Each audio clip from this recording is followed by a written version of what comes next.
Hey, everybody. Welcome to the Buy Dirt Podcast. Thanks for listening in. Today we have Anderson, Josh, Tanner, and we're talking about bucks versus ducks. We're going to talk about the pros and cons between waterfowl hunting, big game hunting, what it means to be a hunter, and the discipline that it takes to be successful in those different sports. Please, if you have any comments, drop a comment below. Like us on Instagram. Shoot us an email. We appreciate you listening in, and buy dirt.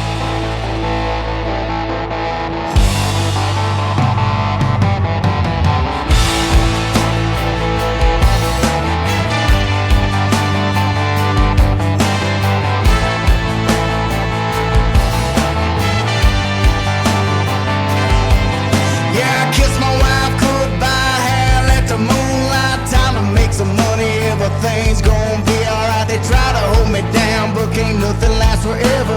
I feel it in my bones, there's a change in the weather, put me back in the saddle.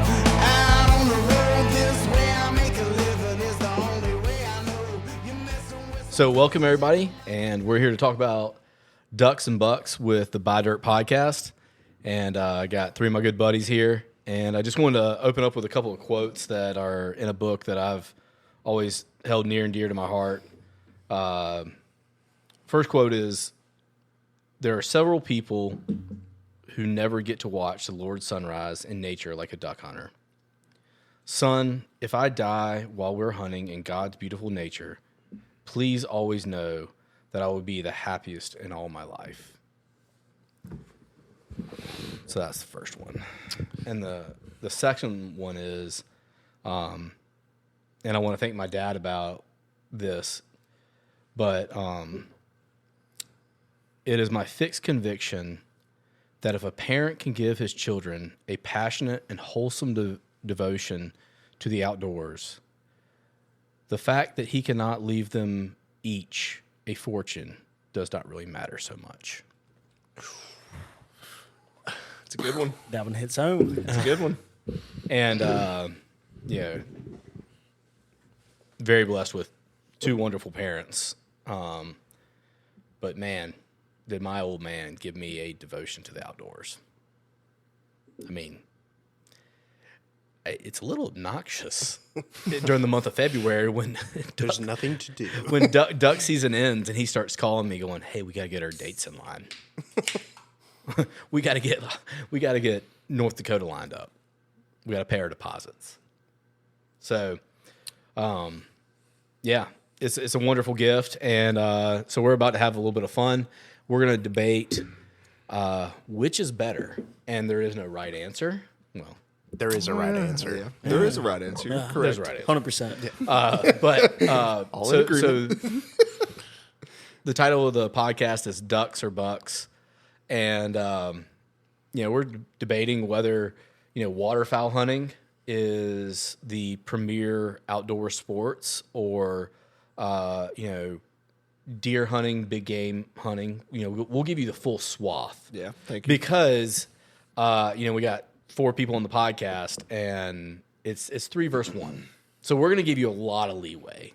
You can get into stuff that, maybe isn't your primary focus. So you're a big whitetail hunter. Yeah. I'm talking to Tanner. He is our proponent for the bucks. Yeah, for deer. For deer. You can throw in western hunting, some elk hunting, some blacktail, some mule deer. Yeah. We'll give you a lot of leeway As in long as it this. has a rack and antlers. Yeah. Well, I mean, it's kind of like ducks. I mean, you've got different species of ducks. And Well, got when you different- said we're going to give you big game hunting, I didn't want you to throw in like sheep hunting or like bear hunting or stuff like that. Okay. So we'll stick to just antlers. It's got to have antlers.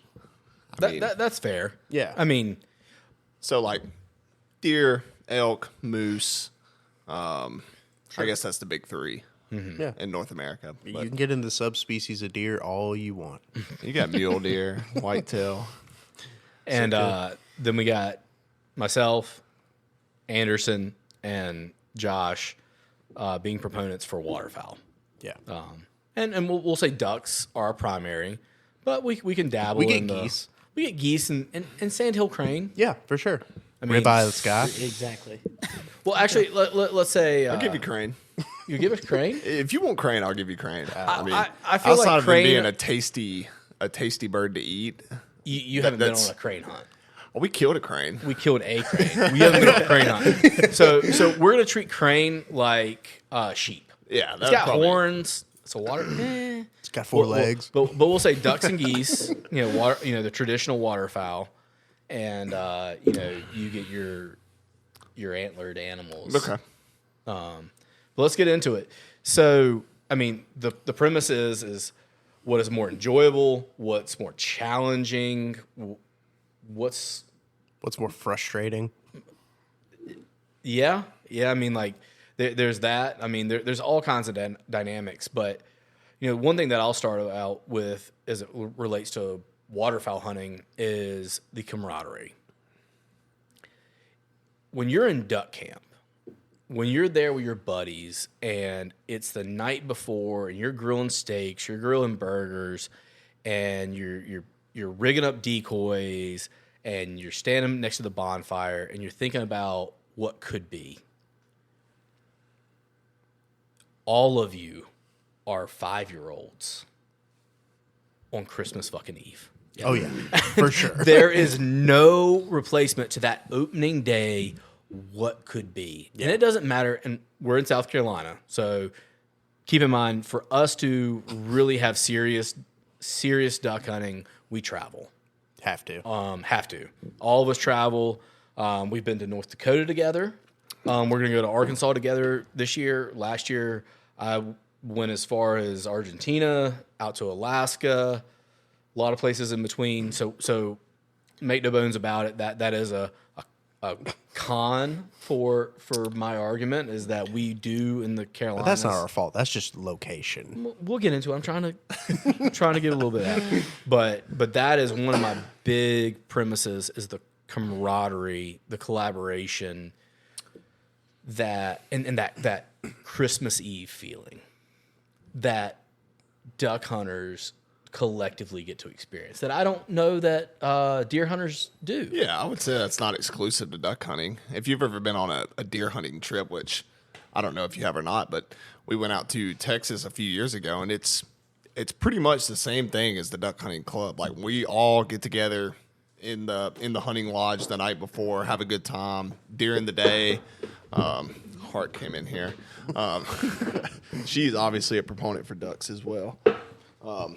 But I will say the only difference between maybe a duck hunting camp and a deer hunting camp is that if you do have a successful hunt with deer hunting, your camp, getting back to camp looks a lot different whenever you actually get back with the kill. Just because there's a lot more work that goes into working up a deer than working up even probably, I mean, I don't even know what the equivalent of amount of ducks it would take to equal how much it takes to work up one deer. I would say if you're on a big snow goose hunt and you got Maybe snow geese. You've killed a limit of ducks, and you never get a limit of snow geese because it's unobtainable. 20 a man. You never get there. But let's say that the group killed 100 snow geese, which is an incredible hunt, and then you have some ducks included, and it's a 7 to 10 man hunt, and there's a lot of gear, a lot of jobs. That becomes that could probably be a little comparable, but and snow geese are tough to clean. we're also talking about this is a great hunt if you're doing this. For deer, if 4 guys kill a deer and you've got to process those, I mean, you got to process them as soon as you get back to camp. You got to get them in the freezer, get them stripped down. I guess you don't have to. You can put them in the freezer with Some people don't. They like to let it air dry. yeah, before with they the air start dry doing them. it. But So if is this a you're- pro or a con? This is a complete argument of It's why just duck hunting is just better. no. You can have that same camaraderie while you're working up the deer and stuff that you can with ducks. Which I guess with ducks you're just sort of hanging out around the lodge and But it's not that Christmas Eve feeling. I get that Christmassy feeling. But you know what you have. You're cleaning, like you're excited. You're appreciative. But you know what toys you have. I mean, What do you mean? You could have those big bucks on camera all week long. You've got them patterned. You know exactly what they're going to do. Yeah. But waking up to go for a duck hunt, you don't know. You have no idea. What's going to fly in. I mean, you Yeah, have no but idea. you know what you know. No, you don't. Yes, you I mean, do. No, at you the end of the don't. day, Yes, you do. No, you you could don't. you could go scout the field. You may and not know say, how many you're going to get. You No, may I'm not telling know you, you have no idea. specifically what It's kind. what? But if you know that if you kill a mallard, you've killed a mallard. Do you know how many times I've gone out to Arkansas expecting to just hammer birds and we get skunked? Well, I mean, deer hunting, you obviously have that too, where you go out there and you don't kill. Yeah, anything. but you can pattern and scout your deer easier than you can scout and pattern ducks. Well, I You don't would have say cameras. that's- You don't have cameras out to watch ducks. Well, okay. So that could be a pro for the argument of, I guess, just luck of the draw. But from a hunting standpoint, I think that that's a pro for the deer because you can actually pattern. You can actually get into the deer's head. What's it doing? What's it thinking? Whereas a duck, you're just like y'all said, it's Christmas Day. You don't know what you're getting. And I think that's the whole argument. I mean, you can go scout a field all afternoon and see 500 ducks come into a field, but that one banded duck that flies into the food plot or whatever you're hunting, I mean that's what you cannot expect. So is the question: is that luck or is that hunting? From a shooting or scouting standpoint. From just a scouting standpoint, I mean, if you have 500 birds in the field, I mean, obviously you can scout ducks and you know if they're bedded down, I guess just from what y'all have kind of told me because I am a fairly new duck hunter and been deer hunting more, but they do scout ducks.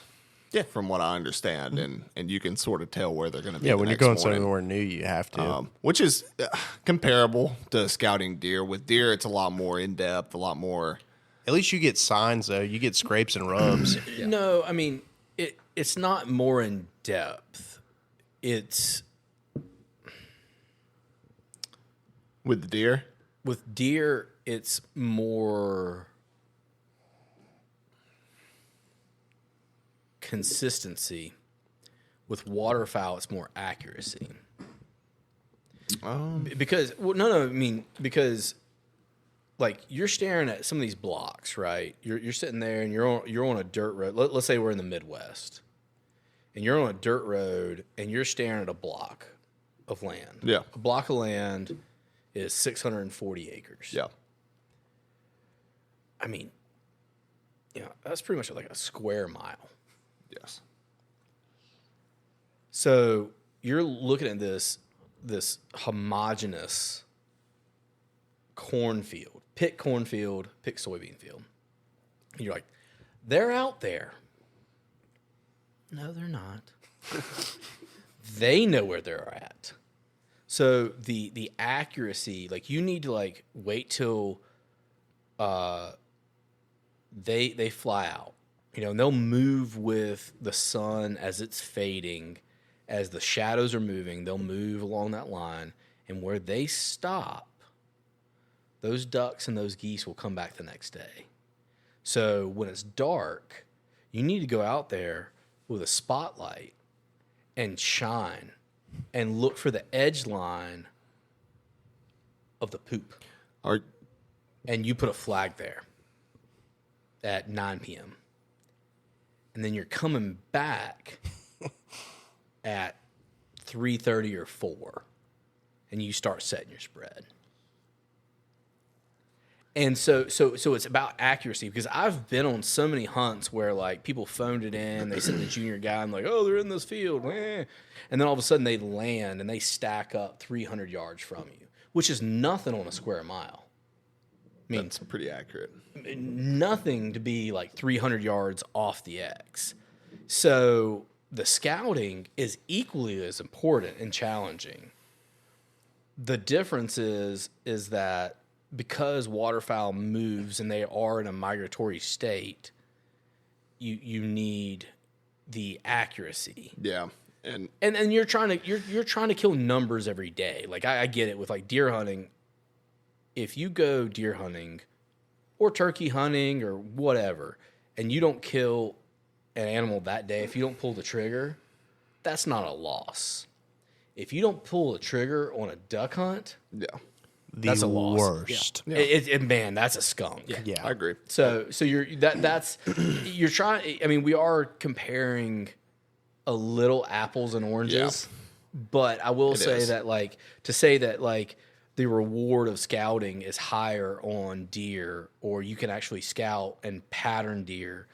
It's just a short-term, long-term thing. Like It is. ducks are more short-term scouting. You got to go the night before, and deer is more of a long-term thing where you're scouting them over the summer. You're watching them come into velvet, and you're watching their antlers grow. You're seeing where they're hitting, where they're going. Well, you're watching that specific deer for multiple years. Yeah, exactly. We've got one exactly. deer that you and Josh have talked about for 3 years now? Yeah. Nicknamed him John Dutton. Yeah. He's the king of the ranch. He is. He is. Right? He is. He is. Not real, I'm convinced. So I agree. It's long term, short term. If you killed a beautiful full plumage shoveler on one of our ponds this year, it's happen chance. Dude, I think the only reason I killed that duck was because Arkansas, Mississippi, everything over there froze over. So they had no choice but to go east. That's a good idea. And it pushed all of the new ducks that we killed. That's the only reason they're there. But it's a short term capitalization Exactly, on an because opportunity. South Carolina is not in a flyway. So The coast is. Well, there are two, and they're minor flyways. Caveat or rabbit hole. We have the Ace Basin, and then we have the Ohio River Valley, which is like Lake Hartwell, the Savannah River, Like Lake Russell. Lake Russell, Secession. yeah, all those. So that's called the Ohio River Valley, and there is a minor. We get a lot of divers and stuff like that, Yeah. but you got to be next to big water. Exactly. It's not a major flyway. We don't have the Delta No. like the Midwest, and we don't have the the breadbasket like Nebraska and the Dakotas and Even Missouri.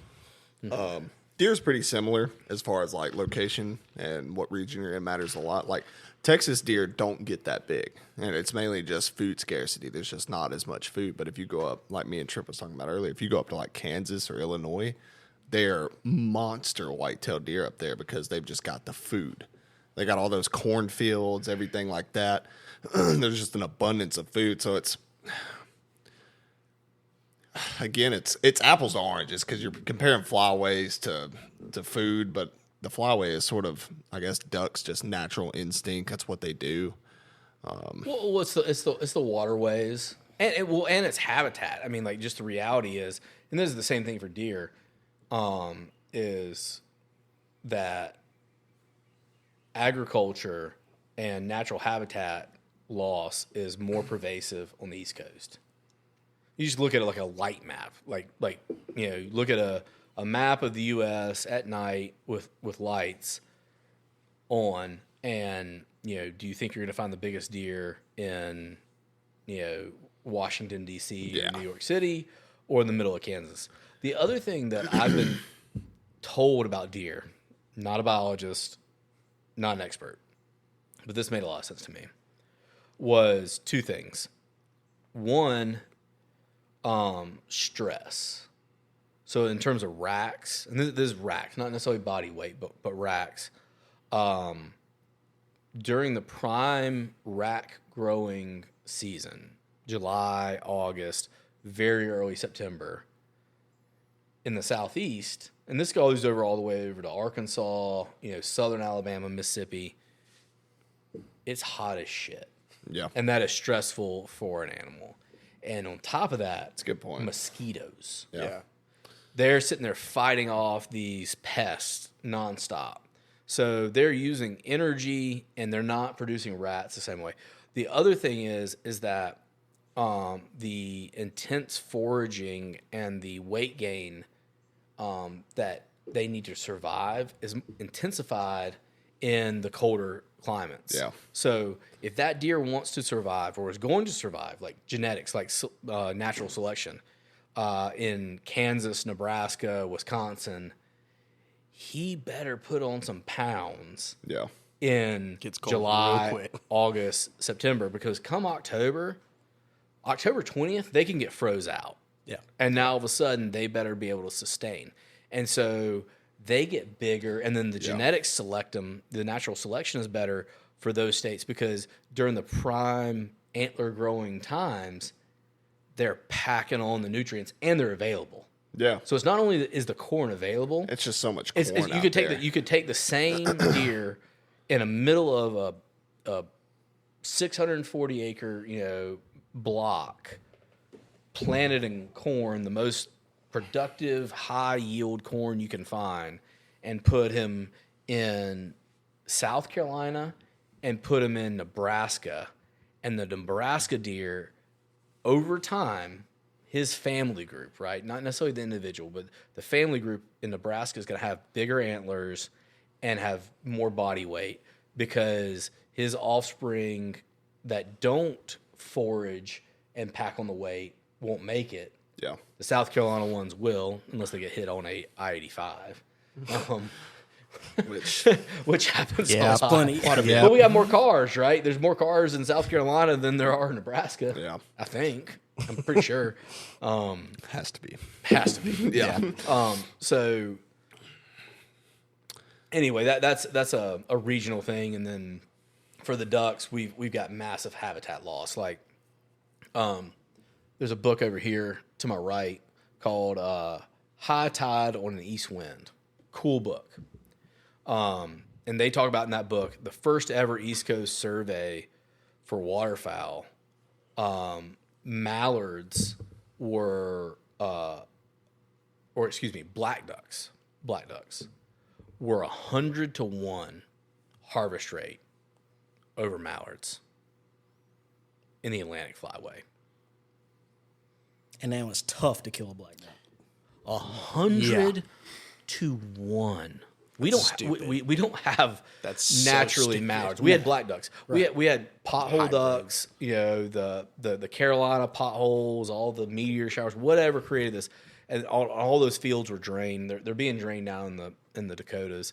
They're being drained in the Midwest. Because CRP is not keeping up with what it needs to do for conservation. But my point is that we all have a habitat loss, but ducks are experiencing a similar thing, and that's why a lot of our duck populations on the East Coast are way down. It's because of habitat loss, and you see it with the black ducks. Well, I also feel like deer can adapt way easier than a duck can. And so, like, no matter their circumstance, they can usually just figure it out. Whereas a duck, if they don't have a water source or whatever the case, they have a harder time adapting, so they have to move on. And I think that's just kind of what we've seen. Yeah, but ducks just naturally fly south for the winter. I mean, that's just like, is that not just partly instinctual? That's just what they do. But they will mark and they remember specific spots. Like the blue-winged teal, I mean, they've been at the ranch I've only been in South Carolina for 3.5 years, and every time I go to the ranch in April or May, there's blue-winged teal there. They remember that spot every single year. But is it the same blue-winged teal? How do you know? See, I don't know that. I don't. Yeah. I don't. But why is it the same species? Yeah. And it's usually the hens that like mark and remember a territory so they can remember it when they're traveling for nesting and blah, blah, blah. Yeah. So It's not by chance. They do know where they're going. I forgot what we were even arguing about in the first place, or debating about was. Well, so our premise We were is talking about scouting to begin with. Yeah. And then we I said it somehow- was easier to scout deer than it was for ducks. I don't know if it's easier. You definitely have a technological advantage, I think, with deer, just because you have cameras and you're also hunting one individual deer, or In the same maybe area. maybe a couple. But whereas ducks, you're just looking for groups, and you're just looking for where they're at the night before. It's not. It's a short term, long term thing. It's like we just said, deer we've been hunting for 3-4 years now, and haven't been able to pattern him that much. Haven't been able to kill him because whenever hunting season comes, he's gone. just disappears. And with ducks, deer hunting to me is just it's a more personal, I don't know the word, like it's much more individual of what a target you're trying to kill. It's personal and intimate because you know that It's a lot more intimate. It's a lot more personal. You watch this deer for months, if not years, and it leading up to hopefully harvesting it. Whereas ducks is, we're going to have a good year this year, hopefully, and we're going to have a good hunt.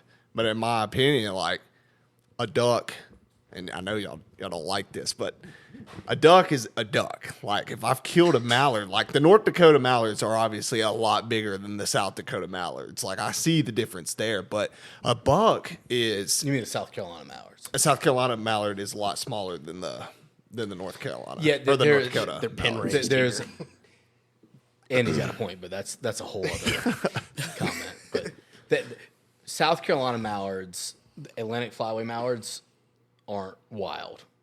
Yeah, and you've told me that before. But I hear you. They are different. But I get where you're going. Like, But each individual deer, I mean, each buck that you kill, you won't kill two that are the same.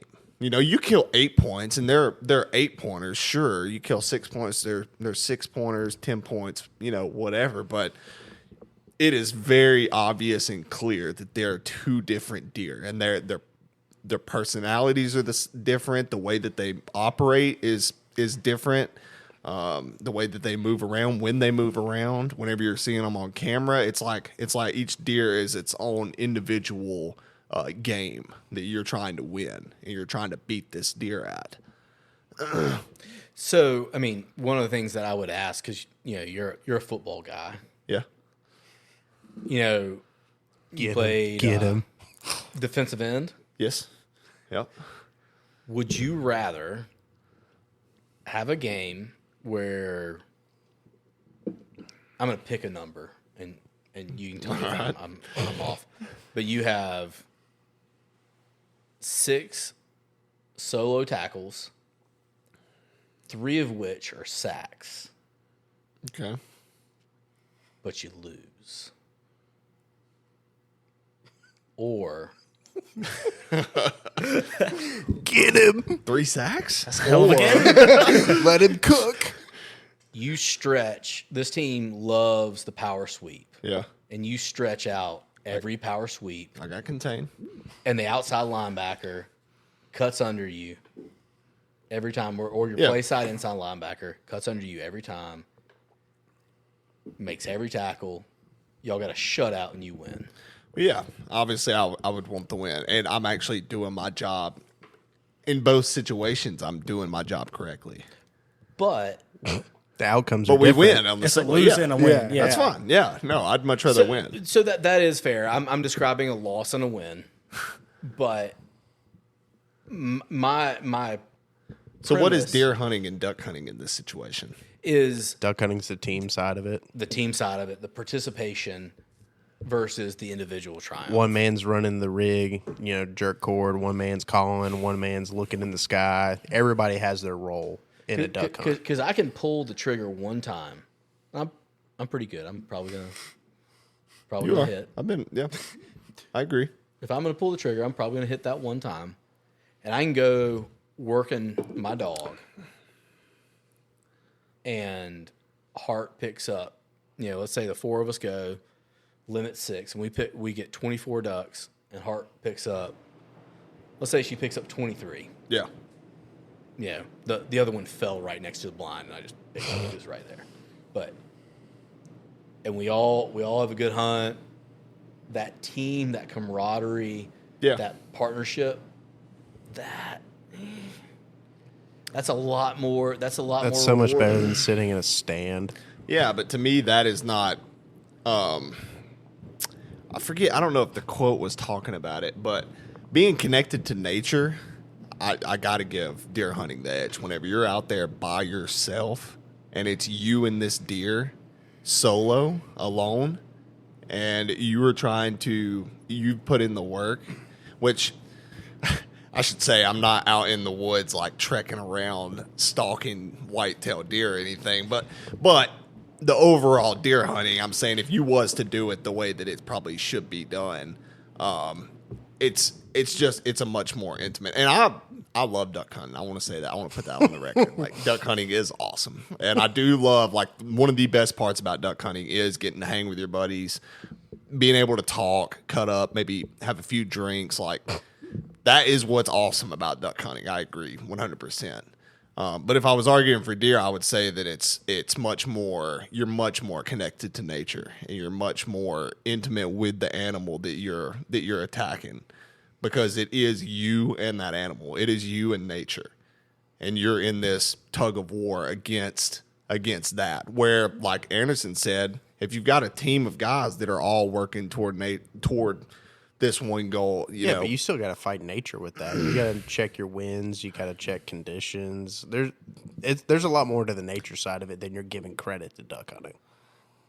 And I see what you're saying. And I don't drink in a duck blind. And so, Tanner, you have at it. But Yeah, okay. but what I'm saying is, like, I've been deer hunting. I've killed deer. I mean, I wouldn't say big deer, but I've killed decent deer. But I'll correlate nature to almost like a God spirit in nature. And I know some people on here, no matter what you believe, but I've had more conversations with God and nature with a couple good buddies in a duck blind than I have by myself in a deer stand. And that's how I view nature. And so that's just my opinion. I mean, that's fair. And I swear, honestly, like your prayer with God or whatever, when you're deer hunting, is just like, hey, let's have a good harvest. But when you're duck hunting with your buddies, it's let's everybody be safe. Let's everybody have good, friendship and fellowship and blah, blah, blah, blah, blah. Ooh. I mean, So I'll give you a quote. Have you ever seen the movie? This isn't going to necessarily resonate with you guys. Called Almost Famous.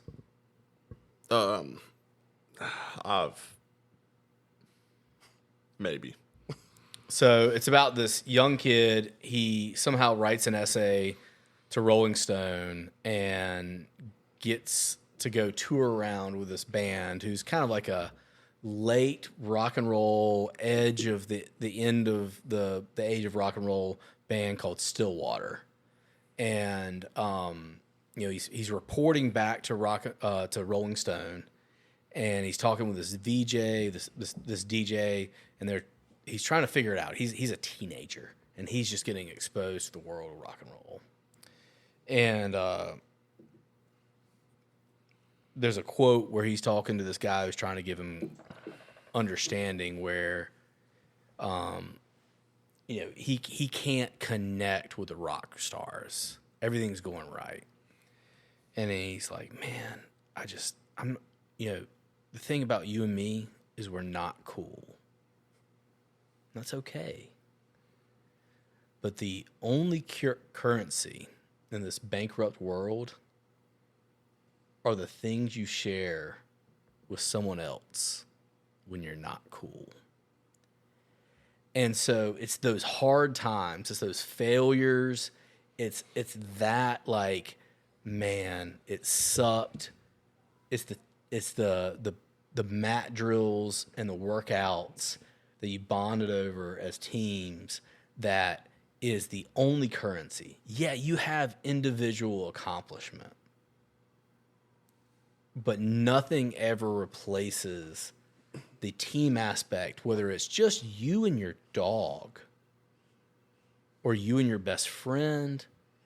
That waterfowl will always have over. It's like football's always going to be better than fucking tennis. It is. That's I mean, 100%. That maybe that's indisputable. There's a million reasons, Yeah. but I will always go back to, it's like, well, you can't replace that. I'm looking next to my brother and seeing a guy who's willing to die to go that inch for you. Yeah. You put it like Are you that. fired up? Okay. That was a little heavy, but I mean, should we Is it accurate though? Like, no, don't know if you're willing to die for your duck hunting buddy, whoever it may be. There's always that chance, though. Yeah. No, seriously. always. Go If pick he up- shoots you, maybe. No. The boat goes wrong. Yep, I've You had get it turned happen. over. Dude, Maybe, but I mean, you could be hunting on the bank. Dude, my No, best no, friend, no, no. my best friend You has know, almost died twice how many from duck ponds- hunting. Exactly. Okay, your friend has almost died twice. But it's doing it. He legit has I almost believe died you. twice. No. I believe you. I'm not making light of that. I'm just saying, why? Shout out to Cal Hardy for this next statement. But this past duck season, it wasn't him. It was his brother and another guy, and they were out there in Georgia hunting waterfowl. His brother was trying to put his best friend on a duck that he's never killed before, and he lost his life during it. Yeah. And so, I mean, like, it's just My I buddy, just feel my like buddy, there's- legit. Don't make me argue against this. Okay. I'm just no, but So run it. this is why duck hunters are like that. We will always talk about why it's better. Is my buddy almost drowned, to get me my first duck. Right. So- okay. so- but that could also be error on the duck hunter's part. Like, not to say that it is or any of that. I'm just saying, if you're going to choose to wear waders and walk out No, into this the was water, because his dog didn't retrieve yet. It was in the middle of the pond, and we had to Was it frozen get down over? to. We had to get down to our underwear and try to swim out there and see, get him. and you're going to swim out there and get a duck that you know is going to look like Yeah, but the somebody's- 1,000 other ducks. Dude, that somebody's you've first killed. duck though, there is something different about it. So I'm not going. These back. are very anecdotal stories, I would say. I agree. It is dangerous duck hunting. Sure, you're on the water. It's going to be dangerous. It's dangerous canoeing. Okay. You're on the water. So there's going to be some danger there. Okay. There's danger in deer hunting too. You climb stands. You have self climbers. You've got bullshit rig stands that Steve builds. Okay. That you climb. There's risk. Okay. The argument though. Any hunting, there is always a risk. And you're arguing a passion thing, which is, I could argue the passion, the same thing as well. Like, you know, I love deer hunting the way that you guys love duck hunting. Whatever you're willing to do for ducks, I promise you I'm willing to do for deer. So here's the difference, because I wasn't even going that far. That's what I'm saying. You're going to make me argue that? I was trying to use some alliteration and some poetry, you know, a little bit of Any Given Sunday, to prove my point. I wasn't going that far. My point was anything in life, when you make it about someone else versus yourself, the reward and the satisfaction Getting philosophical. So, is higher. so duck hunting would not be as enjoyable if you did it by yourself. hell no. No. Like, Not even a chance. And see, that's what I'm arguing is that then you're not talking about hunting. You're talking about hanging out with your buddies. No, you're not. You are. If it's not as fun doing the same exact thing unless your friends are around, What do you think the tribes cared whether they were But hunting by we're themselves or they arguing- ran the We're the arguing. mammoth off the cliff? duck. Well, they did that out of necessity. I think. But I'm sure they celebrated like hell after they got to the bottom But of the imagine, cliff. but imagine, They were like, Dead buffalo's dead but buffalo. imagine if one man ran the mammoth off the cliff. well, he got laid. Legend, He got laid. legend. Okay, But so that's all. The tribe I'm was saying. added It's like, to after that, dude. I 100% agree that like duck hunting with friends is awesome. Like I've had nothing but great times doing that. But if we're talking about the enjoyment of the hunt, if you can't enjoy the hunt as well by yourself as you can with a couple, like if your buddies have to be there for you to enjoy the hunt, then I don't think it's the hunt. I think it's your buddies. which would you always prefer more, football or tennis? That's Dude, I will that is really comparing. That's comparing apples thing is- to. Dude, I will argue with you Lettuce. that shooting my first buck is not nearly as fun as like my shit duck hunting stories with my buddies. I would argue. Wait, shooting your first buck. Shooting my first buck. So you're saying was your exciting. worst duck hunting trips are With my more buddies is exciting way than your more first. fun and way more exciting than my first buck. I don't promise believe you. that. No. I talk about those. So why? Because it's like suffering together. Like the official thing, I guess you want to call it, is like trauma bonding. But when you like have buddies and you go through some You are tough shit such together, a Gen Zer. I know, whatever. Make fun of me all you want. I haven't heard My that wife's term. in education. Leave me alone. Okay. I'm on your side here, but just like I didn't know that was When a you term. go through something like tough, miserable, or whatever with your buddies, you always are going to bring it up and laugh about it later down the road than your like successes, and that's the beauty of duck hunting. I personally would say the last time all of us went duck hunting, I never pulled a trigger once. But I got to see my 1-year-old lab go fetch and retrieve We ducks. smoked that wood duck And on the water. I mean, that's a great hunt, in my opinion, just because I got First to play, see right? my dog work. Yeah. So, I mean, Well, yeah. I mean, that's your dog's first duck hunt. So that's obviously not just a duck hunt. it wasn't his first. I mean, obviously. But That's the what you fact said. that, no. That's what I said. I thought it was. Oh, okay. The fact, I thought it was Fletcher's The first. fact that I got to see my dog work, do what he's supposed to, retrieve a bird, bring it back to me. I mean, man, it was damn near more exciting than shooting a bird. Yeah, your deer dogs aren't doing that. No. You know why? Because a deer is bigger than a duck. It's a big game. So one thing I will, if I'm repeating myself, but we talked about this earlier, so you can stop me if I'm repeating myself. All right. But one thing I will give to deer hunting is in terms of hunting for sustenance, hunting for filling the freezer. There's no doubt that deer hunting is Superior. superior. Hands down. And We'll give you that. and that utility, like, so a little bit, and I'm just trying to like make it not 100% 3-1 because in the world of like which is better, like I'm probably the most proponent that waterfowl hunting is better. At least just because I'm a lot older than you guys, I've been doing it the longest. But I'm making you think. But trying to help you out here. If the purpose to hunt is to have a small connection to both nature and the harshness that it takes to fuel me, like we all eat steak. Yeah. There's a cruelty, there's a harshness, there's a reality to that, right? Like, and I think that we as people should participate in that to understand the gravity of it. And I'll also say the same thing with whether it's deer hunting, turkey hunting, duck hunting.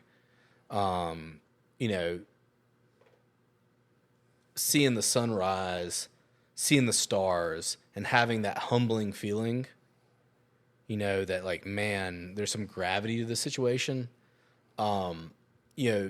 Because it is a bigger animal, and particularly if I deer hunt, which is very limited. Like I climbed in the deer stand for the first time in 20 years. I've killed deer, not a lot of big ones. I've got one big one on the wall, but it's not my forte. But I climbed in the stand for the first time in 20 years, and the same thing that I experienced with duck hunting to an extent, without the partnership, without that teamwork, was that humbleness, seeing a sunrise, seeing the stars, checking yourself on making mistakes, challenging yourself. Did I get up early enough? All that hits different in flooded timber, though. No, but you don't Yes, it have does. you do not have those, you do not have those thoughts of solitude whenever you're up in yourself up in a stand meditating and it's just you, no headphones in, no nothing. All you're hearing is the wilderness. Who's hunting with headphones? I like to listen to podcasts sometimes. So I just told you. I already said it. I will disagree with that, because twofold. I can picture, and it wasn't even that great of a hunt, but I can picture like it was a decent hunt. Probably is in this book somewhere. my like if I have to go to a happy place, if like stress has got me, I'm in a duck blind in eastern North Carolina, you know, Lake Mattamuskeet. We're in a flooded cornfield, and it's spitting snow, and the snow's just starting to grab onto those ears of corn, and the sun's starting to break, and you can see the shadows, you can see the snow falling in the starlight, but the sun's starting to break on the horizon, and you hear that sound, and it sounds like a jet engine. Yeah. Just flying past your ears. Flying past your ears. You're like, shit. It's about to It's go on. down. It's about to go down. Down. You go from that like 0 to 100 in heartbeat. Well, Snap even of just the like finger. I'm even as hearing the peaceful- wings flutter. It's not fluttering. It's a jet because with ringnecks, with divers, which me and Josh have different experiences hunting than some of you guys, but like in eastern North Carolina, like you got wood ducks, they're okay. You got teal in the early season, you know, they carry some numbers. But when you really have your bangers, you start getting these flocks of ringnecks that sound like a F-16. Yeah. And you're like, what? You know the cicadas we've been hearing? Yeah. Where it sounds like it's like drilling equipment? Yeah. That they sound industrial. Yeah. You're like, there's no fluttering whatsoever. Yeah. and you're just like, oh shit. Nobody move. Nobody move. Butt like- puckers a little bit. Yeah, you're like, yes. Yes. That's the reality. And so you go from that peaceful snowflakes catching on the leaves of the corn stalks and this flooded and the ripples are rolling across water, this peacefulness. And nobody's talking because you're all just in awe of like, man, This is cool. this is cool. And we need to be quiet. We gotta wait. And everybody stay still. Okay, we're just chilling. And then that. So you've just gotten into turkey hunting. Yeah, Killed your first bird this year? I did. First opening day. That 10 seconds Of silence. before the gobble. That hope. That optimism. And then bang, the thunder. That thunder chicken goes off. Now imagine you're there with your buddies and it's not one bird and you can't see them, but you know, you hear the noise and in 15 seconds, maybe it's 4, maybe it's 10, maybe it's 15, whatever, you're going to see them, but you can't move quite enough to see. That moment where you go from a 0 to a 100 And you're just waiting to hear take them.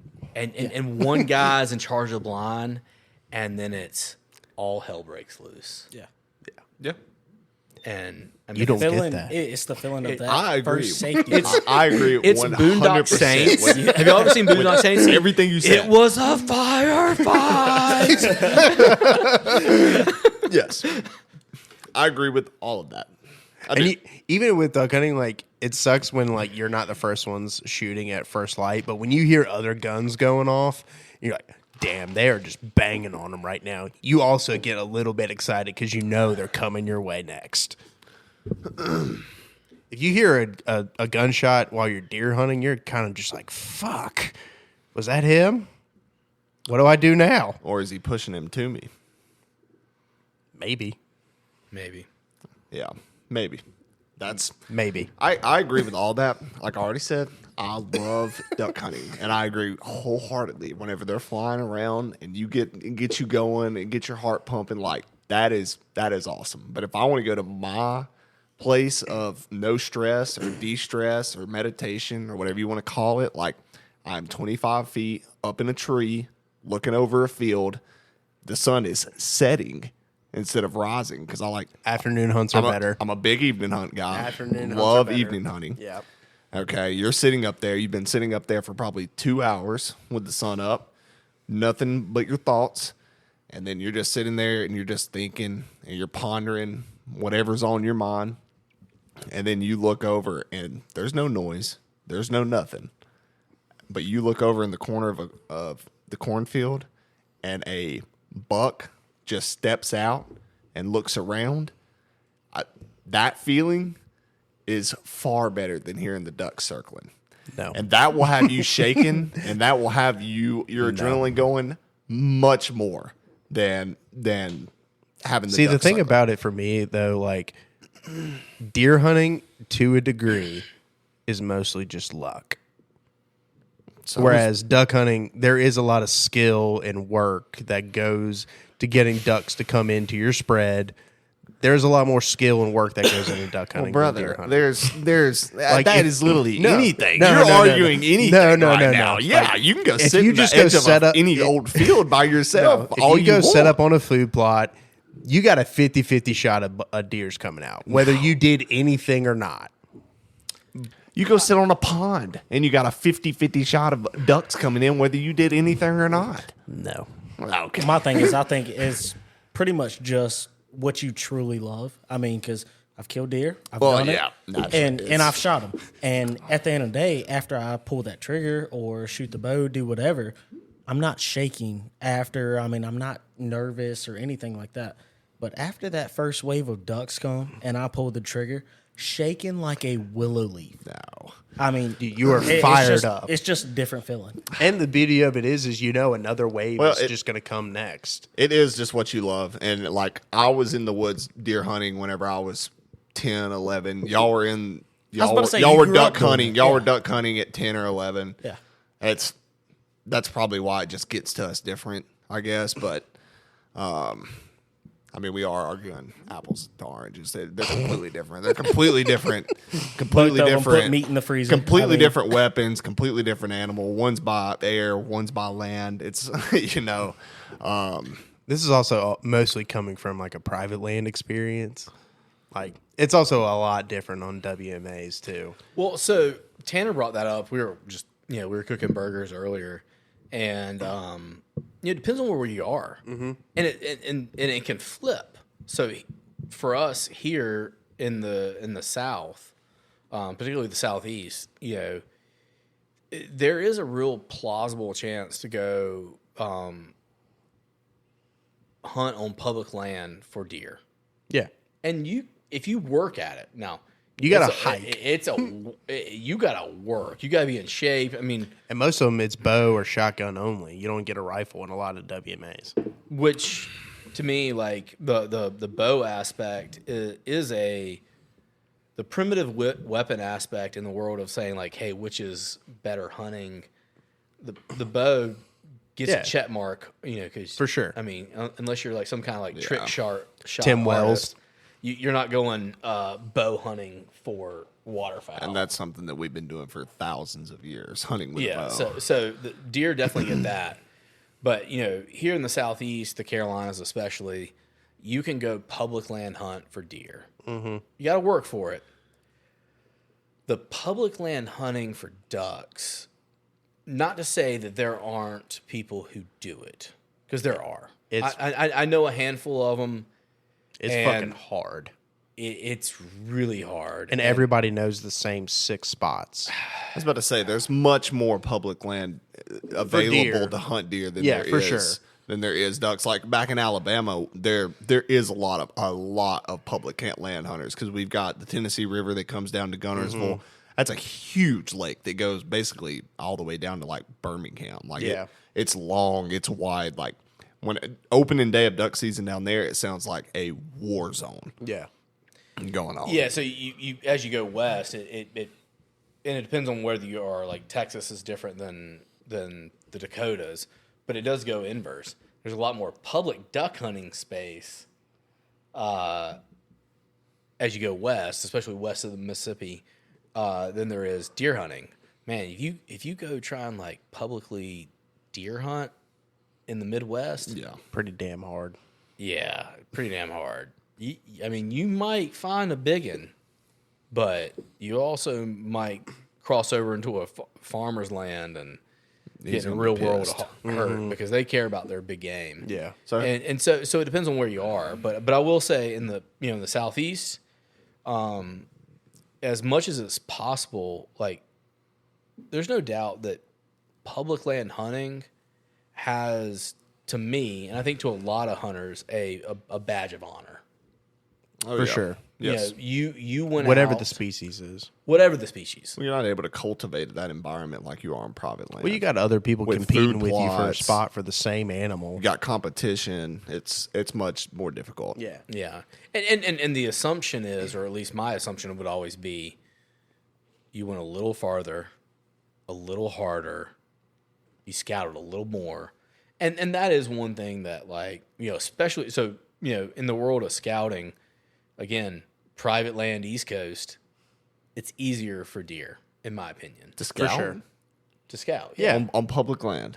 No, Yeah. just to scout. Period. Okay. Because you have Yeah. cameras. Yeah. Okay. Yeah. Whereas, well, I would just say that, like, because we have a higher density of deer, to scout deer in general on the East Coast is easier. Well, we're saying deer. If we're talking just killing any deer, if we're talking killing does, spikes, anything like that, then I agree 100%. But even there's much more even abundance. But even chasing John Dutton, you at least can get Killing- an idea with your cameras. yeah, on our private land where he's fed and we know that Yeah. he's coming in, on public land, you don't know that John Dutton's walking around. You might be able to kill a deer on public land, sure. Well, that's what but I'm it's saying, it's probably going to easier to be scout it's them probably on going to be an private land. ugly 6 point, a 4 point. To kill a Not necessarily. I mean, like, Steve had a monster on camera for months. over And- close to the west on that side. No, this was the first. This was before maybe you moved out to the ranch. Oh, I got that picture. He had a deer on Yeah. camera for months, and he showed up to the cleaners, and I think he had shot a doe that day. Yeah. Which people should shoot does. And it was at Oh, yeah. Shorty's. There's It was at nothing against- Shorty's right down the road. Yeah. I mean, right down the road. But he gets there, and some 17-year-old kid Killed it. killed it Yeah. on public land. Yeah. Yeah. And that's heartbreaking. Son, it was a giant 10-point. Yeah. So here's a question: would you rather kill a buck, like 120 inch plus buck, on public land, or have a limit out on ducks on public land? Limited ducks on public Let's talk land. about just South Carolina. We'll just narrow it Limited down ducks to on South public land. Carolina. Okay, so what's the limit? I don't 'Cause know. we're not y'all would talking know three the wood limits. ducks. Yeah, we're not talking Obviously. woodies. We're talking mallards here. Obviously, we're I mean, it's got to be a local, like something that's like you could kill a 120. It's going to be very hard. You could do it. No, but we're so I'm not talking saying duck like size. limit out on. I don't even know what a rare pintails in South Carolina. I mean, do we even? I think the Limited. what are they? realistic But thing- they're just like 2, aren't they? one. One. Okay, well then we'll not a pintail. but Let's just let's like the keep it hunts that we simple, had, like mallards widgeon, and- gadwalls. yes. Would you rather kill a massive 120 inch plus buck on national land, like a shoulder mount On buck? WMA. Yes. Or have a limit out a great hunt with ducks. WMA ducks all day long. I don't say. Me personally, I'm biased. You know how hard that is in South Carolina? Brother. I'm gonna choose the ducks. I'm biased though. I'm biased. Dude, do I you, think I'm you're biased. saying the ducks because we're doing this podcast. Well, But I think when if you could put a giant buck on the wall, I When- think you take that all when day we long. get outside, you ask me the same question, and I'll tell you the exact same No. thing. I'm Well, biased. so to it. I love it. I'll give you a different answer. All right.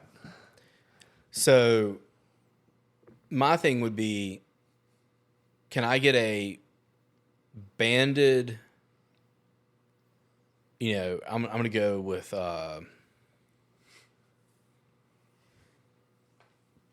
trying to think of a species that would be normal for us, not just a complete, random. Like a banded teal or double banded people do teal. shoot- I'm Yeah, gonna they shoot go blade. with a banded gadwall. I'll give you 3 species: banded gadwall, canvasback, teal. people do shoot black ducks like around here. Not Off Kiwi they do. Really. There's not a lot of them, But people they do shoot 'em. Yeah. All right, I'll throw a black duck in there. And black duck for me is probably the lower end. No, the top. Okay. Yeah, black duck is our champion duck. If you get down to the Ace Basin, to the coast, canvasback is, This is going to hurt your feelings, but a buddy of mine shot a model duck off of Lake Kiwi. good for him. I mean, that right there is like uncommon. So I'm going to go with a banded. One of those is different than a limit for me. If it was boiled down to just getting a limit or a, this 120 plus inch buck, then yeah, This unicorn. yeah. I would take the 120. Okay, maybe 120's big. No, It's not, No. but I This mean, is all hypothetical, though. I'm trying to make it Comparable. comparable and fair enough. No, because it is. Because you can't. I mean, it's got to be a killing massive 120. 8-point buck. That would be extremely lucky. No, that's a great deer. Yeah, that's like especially on public land. Yeah. like. Well, so I'll tell you one of my. But I feel like limiting out on a duck hunt on public land is probably equally as like That is very really rare. damn Like, hard and very really impressive. rare. So one of my best. It wasn't on public land. It was on a farm pond. But one of my favorite hunts that I've had in South Carolina, which there aren't many, because it's hard. I'm aware. But Chasing woodies all. But one of my fucking- favorite hunts, small cow pond. I scouted it the day before, went by. It normally has a bunch of mergansers on it, but I drive by it because I'm addicted.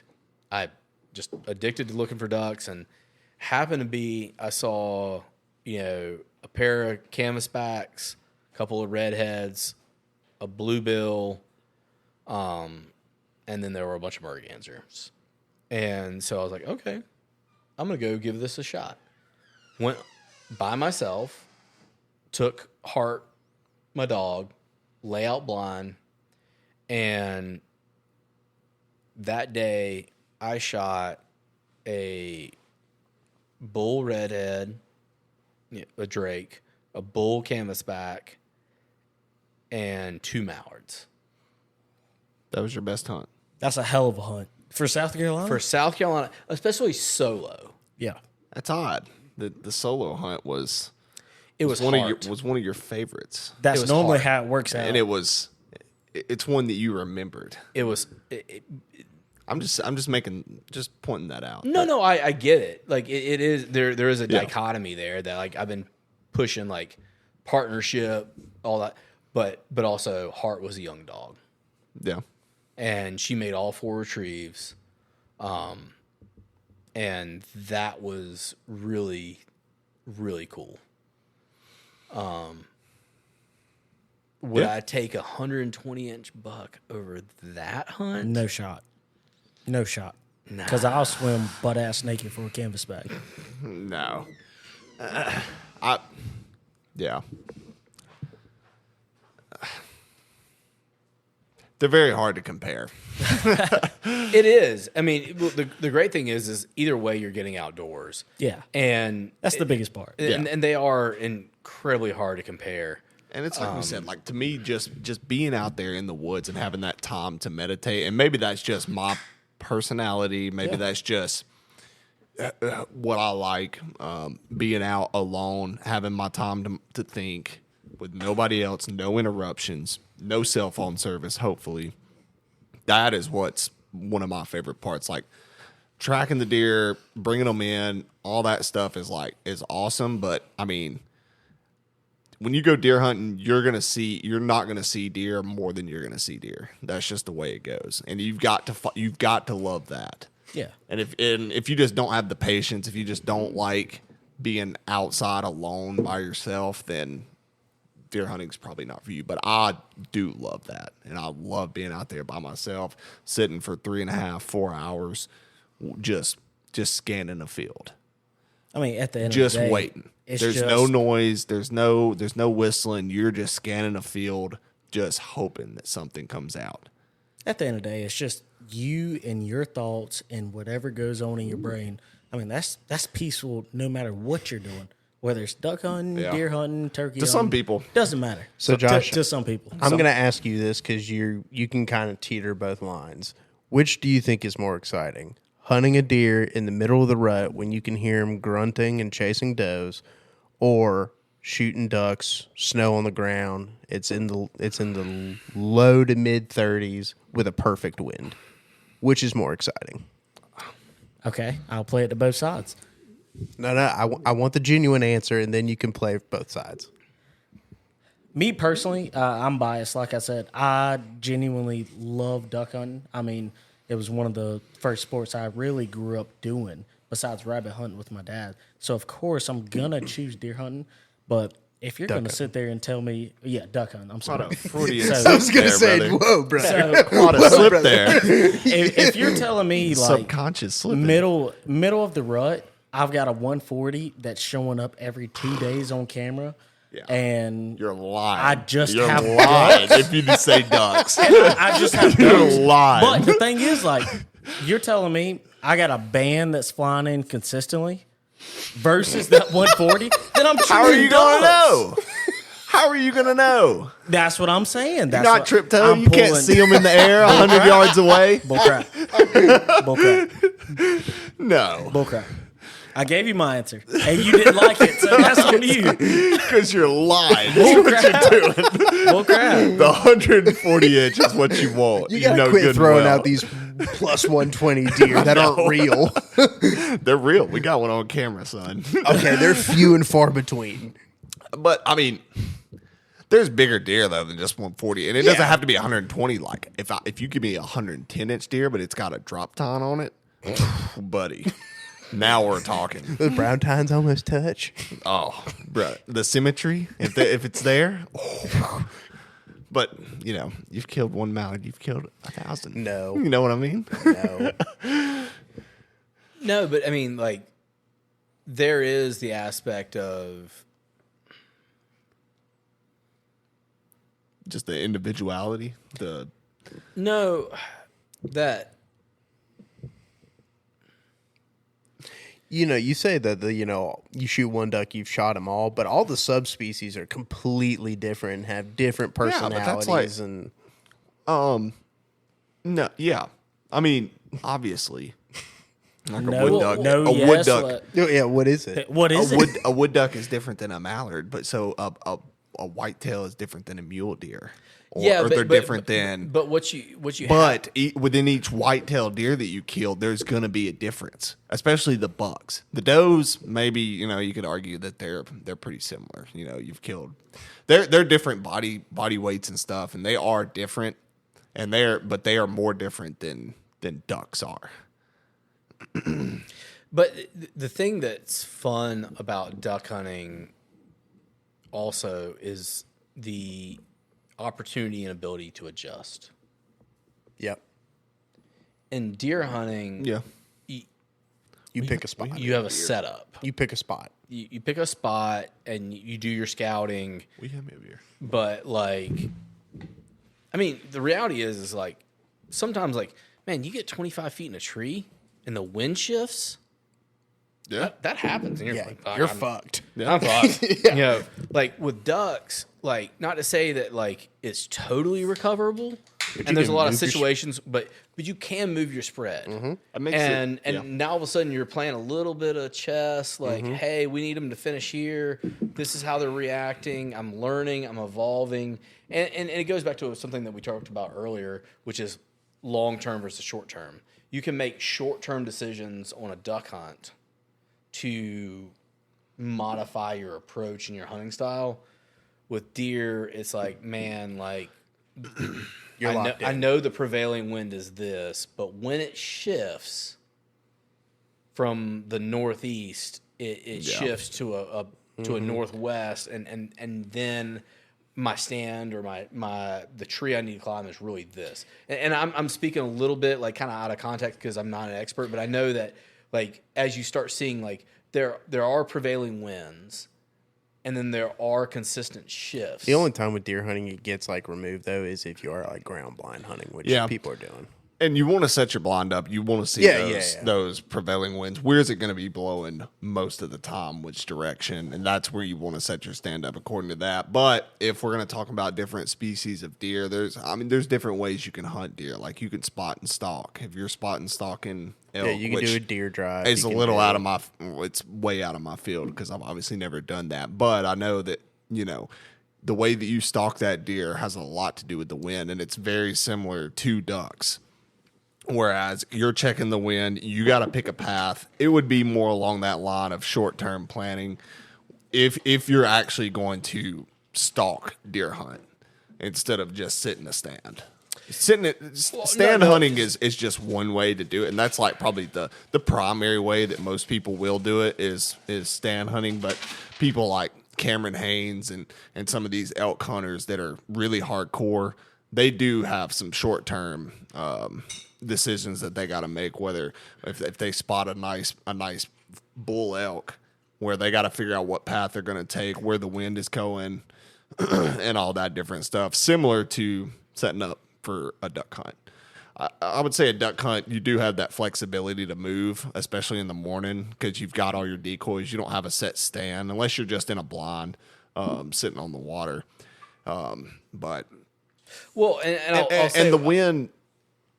Well, didn't mean to cut you off, but the wind is different for duck hunting because duck hunts, the wind just it just dictates how they're going to come in the flight, whereas the wind for deer is all about scent and smell. So it's a little different in that way, but the wind is definitely a factor.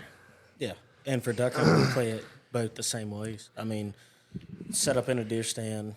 I mean, if you're set up, let's say 50 yards in front of you, there's a field, and the wind's hitting your face, obviously you're going to sit there. I mean, with duck hunting, you're just looking for that crosswind or an X or something. Yeah. So, I mean, we play the wind the exact same way. Yeah, Yeah.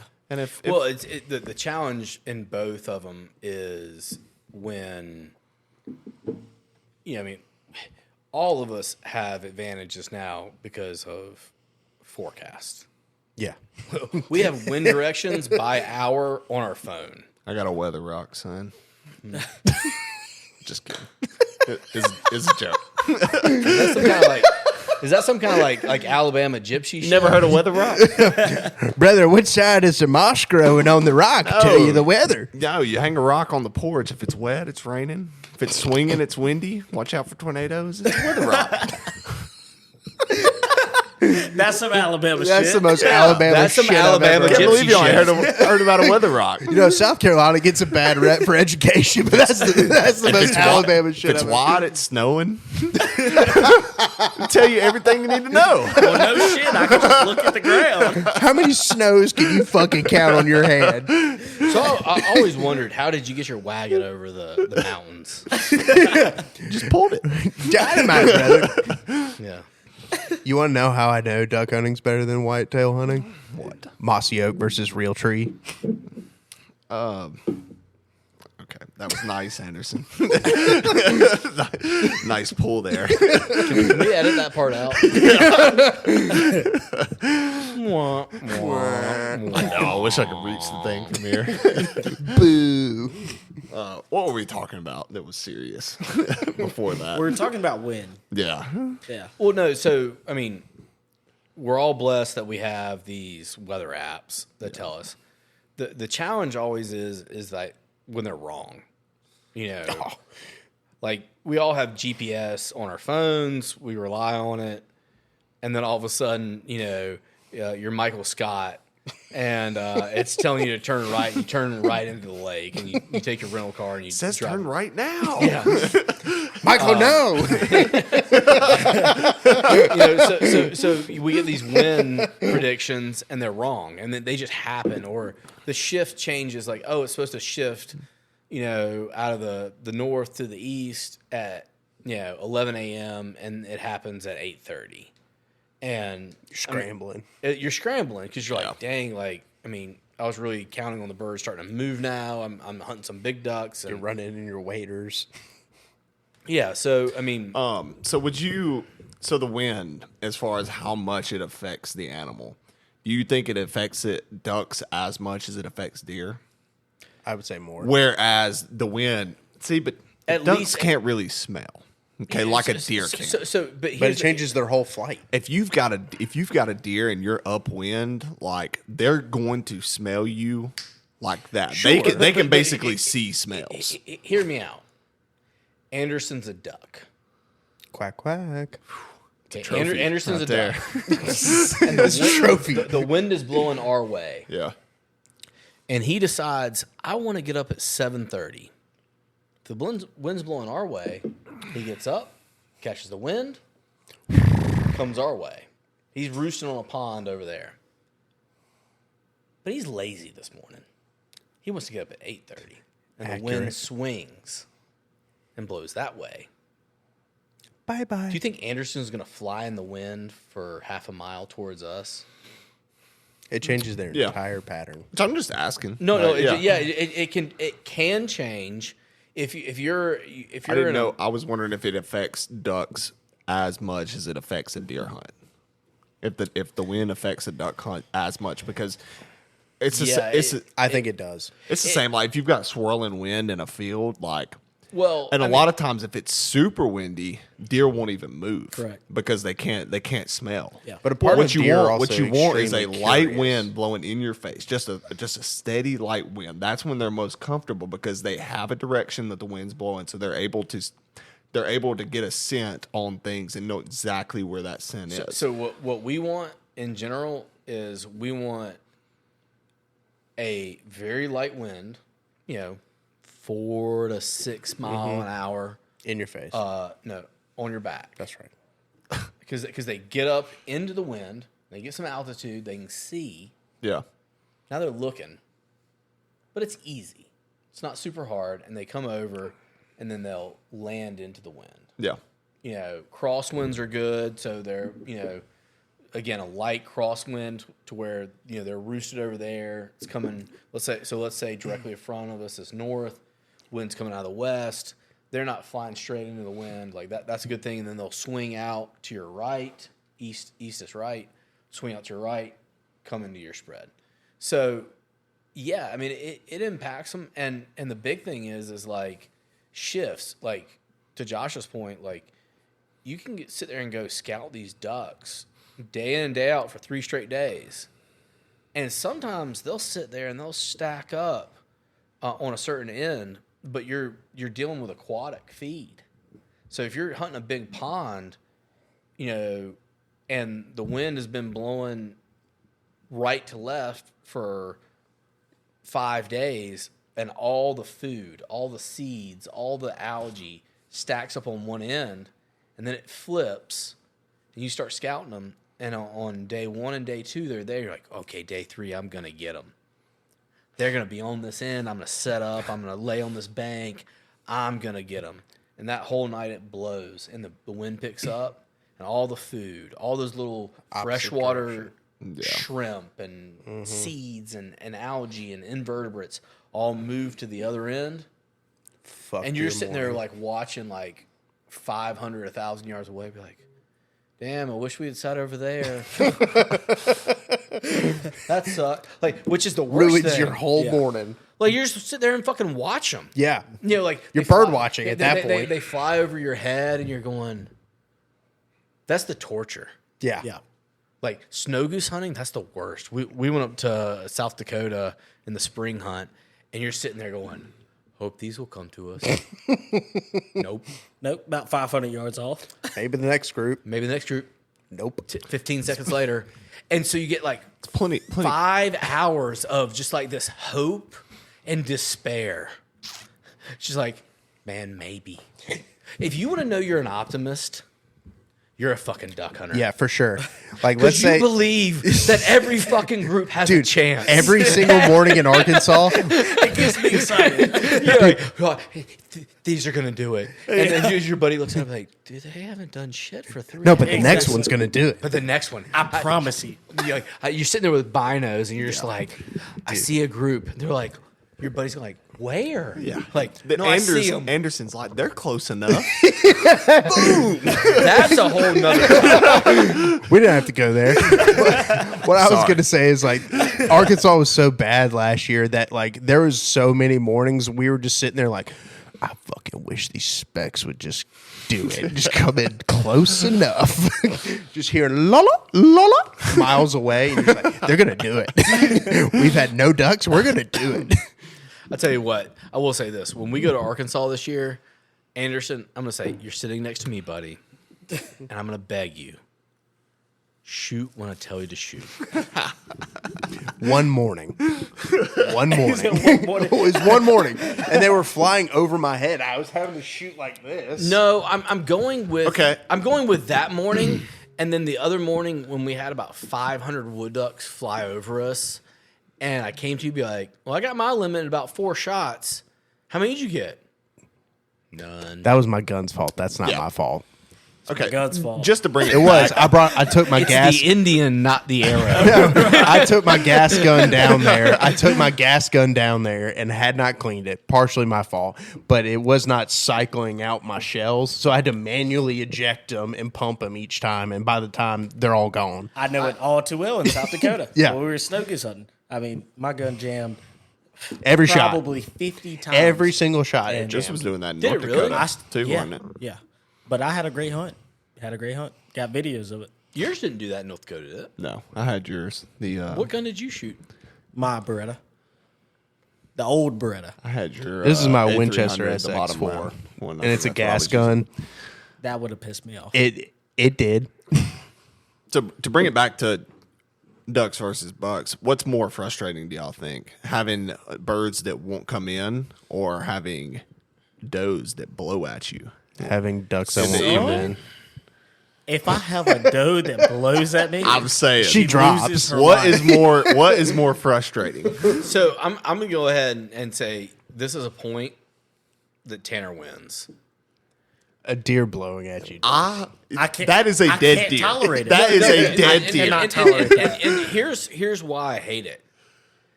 Because not only do they piss me off during deer season, but during turkey season, Yes. when I think they fucking like Oh my God. and they're just blowing like crazy, you'd be like, that bitch. I said bitch. I promise you, I have killed those just because they blow at me. 100%. Yeah. 100%. Whenever they start kicking that foot, I can't when tolerate they it. start kicking their foot and this blowing at me, that I'm like, you are dead. Oh, if I saw You him, are I dead. hate you. if I saw him, I would. Every time I climb in a deer stand, well, they do it to me when I'm turkey hunting, so I don't have an opportunity to do it there. Or they blow at me, and I'm bow hunting. I don't rifle hunt, so like they're blowing at me, and they're at 75 yards. I'm like, I've got a pin for it. you got a pin? I've got a pin for it. I'm not there yet. I'm gonna scare her. Something. Pull out the 9mm. I'm at least scared. Send it just No, to make dude, them that- mad. That is the most frustrating thing, especially like if you are gonna morning hunt and you just get up in the stand, like and you just get settled down, and then the next thing you hear is just, Yeah. So oh, dude, it makes me want to climb That's why, down and go. dude, I home. hate morning deer hunting. I will only hunt in the afternoons. that I do like afternoon hunts better. I do deer hunt in the morning, but the afternoon morning, hunts I swear the after afternoons are you've better. worked during the day and then you get to Yeah. go just sit in the woods and not worry about anything. Yeah. Just go sit up there and hunt. I swear that's where I've seen the most active deer is in the afternoon. That's what I say. I'm not as frustrated. So I don't know if this is a point for duck hunting or not, but I am not as frustrated not killing a deer than going on a duck hunt and not killing ducks. everybody feels that way. Yes. Yeah. I don't expect to kill a deer when I go deer hunting. When I go duck hunting, I expect something to die. Yeah, I mean exactly. And Merganser, I don't know wood if that's I duck. don't know if that's a point for Hell, it duck could be a hunting coot. or a point for deer hunting because on one hand, like I think it goes. that should mean that it's easier to kill ducks because you expect to kill ducks whenever you go on a duck hunt. but I think that's just any bird at the same hunting in time you're general, also though. more disappointed like if you don't kill ducks. So Well, I think it's just. I think you keep score differently. You know, you score more points in basketball than you score in football yeah, historically. These days are a little different, but yeah. But The next one, 50-30. and it's a home run. historically, Yeah, but you know, I would give that you're just keeping score differently. Yeah. And what success is different. I will say that, you know, however you can experience nature in the best way is the best for you. I don't mean to be like Agreed. philosophical that way, but it is the reality. It's like, man, like I'll say like I love turkey hunting. But there's a stress level, a pressure with turkey hunting Yes. of trying to get it done I agree. that I don't feel with ducks or deer. Maybe Yeah. a little more with ducks, More with ducks for a sure. little more with ducks than deer, but I'm perfectly fine going deer hunting and be like, didn't see anything today. Yeah, and you're Or- not disappointed. And you don't really feel that bad if you don't kill a deer. Like you No, get out of the you woods kind of and expect it. It's You just go like in. okay, that was That nice. happens. Like So You're counting. I really enjoy turkey hunting, but I wouldn't put it in the category of either of these two because there is such a, I mean, it's fun, but there's a pressure level that I feel with turkey hunting of trying to get it right. yeah, You know, make every move right. Did I move enough? Did I not move enough? That's challenging. That it's a lot and more it- action and interactive with well, turkey. It's hunting. more skill-based. It'd be interesting to have like this debate again if any of us, or even a couple of us, got into elk hunting or stalking.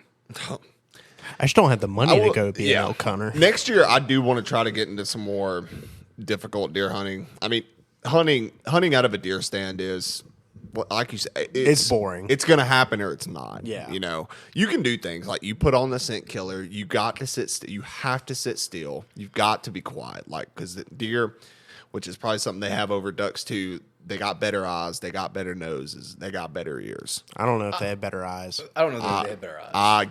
No. They do have better eyes. You can move around in your duck blind, getting your gun as long as you're like low and still.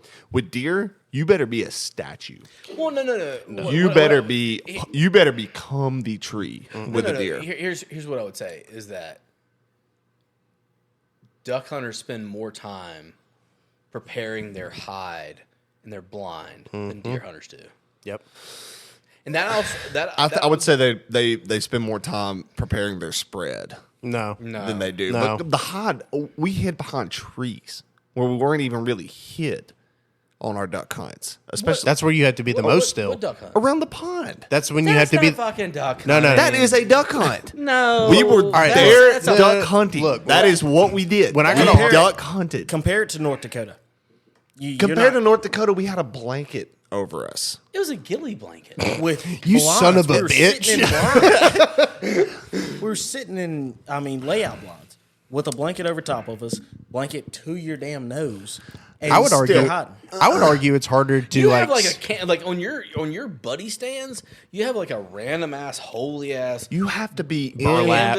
burlap canvas blanket. Dude, I would flapping in argue. the fucking wind. I would argue it's Yes, harder. but that stand has been there for several So years. they get used to They it. know it. If you popped up in the woods somewhere But and has set your- that up, that would be like you walking into your living room and your couch is a marshmallow. Like you're going to notice. But Yeah, the blind You are is- going to notice that. Whereas Time out. blind ducks, is 15 whereas feet, ducks, 20 foot. you can be in the field and it's out. like, oh, we don't recognize these 6 random blocks that are just laying in the field. What about your like this is cue ball head? normal? What? Now we're getting personal. That's just rude. I've struck a nerve. As a follically challenged man, I feel offensed. You don't think I cover that up? Not enough. Okay.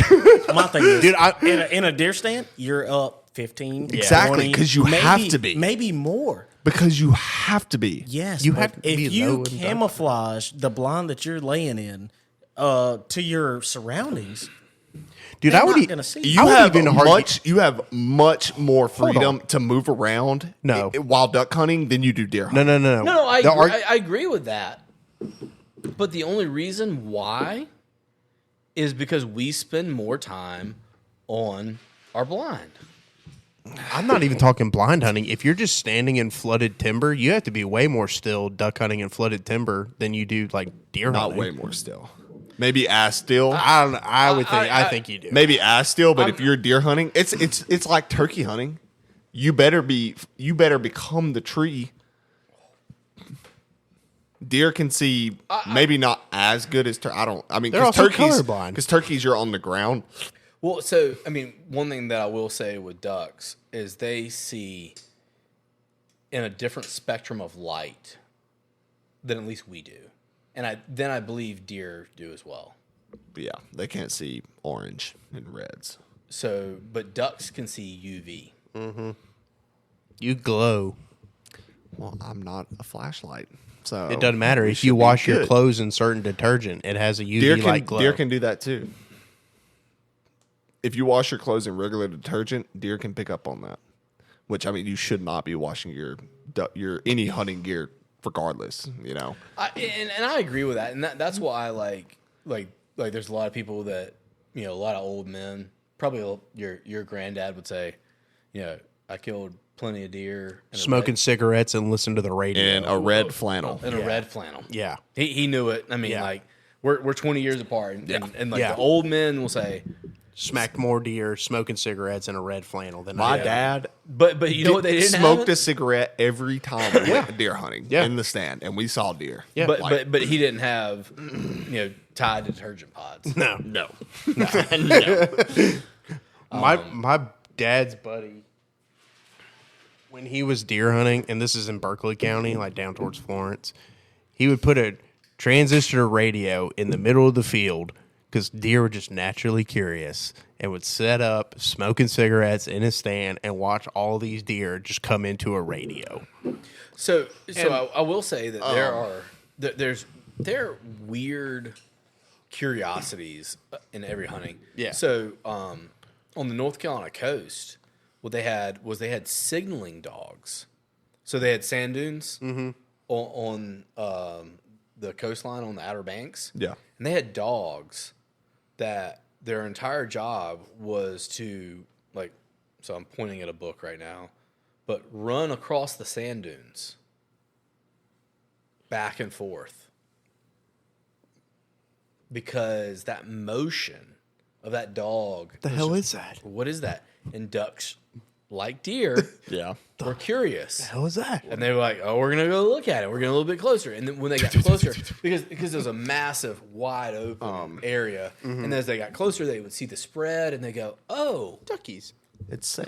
there's some of my buddies there." And the dog would go down around the dune and disappear when it got close enough. So there are all kinds of oddities around signaling. And also deer is it's a lot of environment too. How hard are they getting hunted? Like we've all Yeah. been to subdivisions where deer are just walking around in the yard. Dude, my and sister they're sent not me a afraid. picture So and- like it's not every deer, but if deer are being hunted, then they're much more on alert to things like My that. sister But sent me a picture from a suburb in Charlotte when she was nannying one day. Yeah. And there was a thunderstorm, and there was 2 12 points just laying in the backyard. well, my buddy Mac, he sends me videos like almost every day of deer just Yeah. in his backyard because Yeah. they're just not hunted, so They they're don't not care. they don't have a fear No. of humans.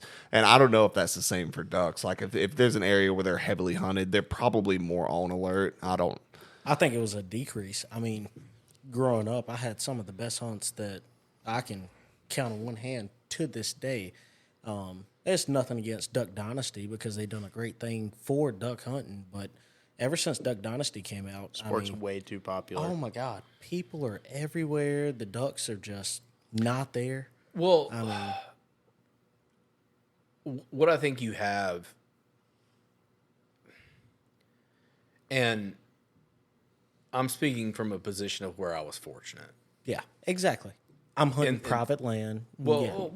Yeah, I hunted a lot of private. You land. also had ducks. and I more than anything, I had mentors. Yeah. Exactly. And the thing that Duck Dynasty did was what happens a lot in a lot of scenarios where it mobilized young men without direction. Yep. Same thing with elk hunting. with the wrong message. Yeah. Like I don't care if it's war, No. or duck hunting or business, whatever. Same. Mobilize young men without direction, and they're gonna do some funky shit. Yep. like Bad things watch- happen. Bad things happen. Yep.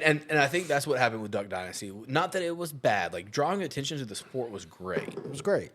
But you Now everybody thinks they can mobilized- do it. You mobilized a lot of young men without mentors, and that's where I was incredibly blessed. I mean, I had mentors out the wazoo to the point where like I'm like so freaking nervous about how to duck hunt and like we go hunting in Arkansas and I'm so drilled in of like once you get your limit, you get the fuck out of the field. Yeah. You don't impact those birds. Like, no, you got to preserve it. And like the guy who manages our property, who knows these properties, who knows they're resilient, is sitting there going, man, we can take some pictures. It's cool. Chill. Enjoy it. let's watch them work. Relax. Let's watch them work. Relax. I'm like, no, man, we got to get out. Go. Let's go. Yeah. We got to hunt next week, man. Yep. And, so there's all these in pressure and It's like you were saying whenever we were doing Talking Turkey, like you don't want to teach the turkey anything that could, like whenever we were talking about, whenever you killed your Tom a couple weeks ago, you did something. I can't remember exactly what you did, but you were He like, got up and celebrated. Yeah, you got up as soon as you killed it. And you're like, I wished I wouldn't have done that because now the hens have seen me 100%. do that. Like, and if I would have just killed him and then just waited until they went off, then they wouldn't have really known what happened. I literally should have given it 10 seconds. Yeah. Because I shot that And it's bird. so hard not to. Well, I did the same thing. It's As so soon as hard I not to. killed that. I shot that bird and it started flapping, and I was like, I'm not gonna let it get away. Stomp the neck. I'm gonna race out to it. And so I jumped up, busted out of the Yeah. the cover I was in, which was a big cedar tree that was overhanging some big branches. I mean, they had no idea where the hell I was, Yeah. what the hell I was. And I busted out and they flew off. Yeah. And if I had waited 10 seconds, that bird would have stopped flapping. Because really, by the time I got to him, He was dead. he was dead. Yeah. I mean, The nerves had kind of worn off. but he wasn't going anywhere. And so, yeah, I mean, like, you don't want to impact the habitat, the animals. And I made a mistake, but hey, I learned. I from wasn't it. meaning to call you out. I was just I was just making it an example. That's the difference. Yeah. I mean, like you said last time when we were talking turkey, I mean, none of us here are turkey experts. So all of us get excited when we kill a turkey. I shoot a pintail and it drops down. I'm going to duck down and be still because I've done it before. So, I mean, it's just hunting. Yeah. I mean, I actually that's have an all it is. interesting question for the two of you because y'all do go out west. When y'all go out to Arkansas, there's kind of a stigma for like out-of-state hunters. Do y'all tell people where you're from, or do you like just kind of like keep it ambiguous? Because there is a culture when you go out there, especially for South Carolina people, we are told not to tell people out there that we're from South Carolina I think it's, because there's an etiquette difference. yeah, I mean, that's real. Yeah, it's very real. And So I don't know if it applies in North Carolina or not. North Carolina, no. Okay. Like, North Carolina is not the travel state. But honestly, because North Carolina is such a hard state to hunt. Mm-hmm. You have more people, so the private lands are more intense. Yep. And then the public lands that you have vary so much. Yeah. I mean, like, the difference from county to county, and you can be out in the middle of the freaking water. And 200 yards that way, there's one set of rules. And 200 yards south, there's another set. And then 200 yards to the east, you're in a refuge, like That happens with Hartwell. There's like the Georgia South Carolina divide in the water, so you got to know which side of the water you're on. Yeah, and it's that times 10. Yeah. Because now you're talking about federal waterways and Yeah. so me and Tanner talked about this a little bit in that like a pro for deer hunting, which kind of goes back to one of the quotes that I read, was the barrier to entry for deer hunting, I feel, is much lower than duck hunting. That's fair. At least in the Southeast, private land or public lands are more viable. You don't need near the gear. equipment. No. I mean, you're talking about like what is a decent rifle? Let's say you're rifle hunting. A decent rifle and scope.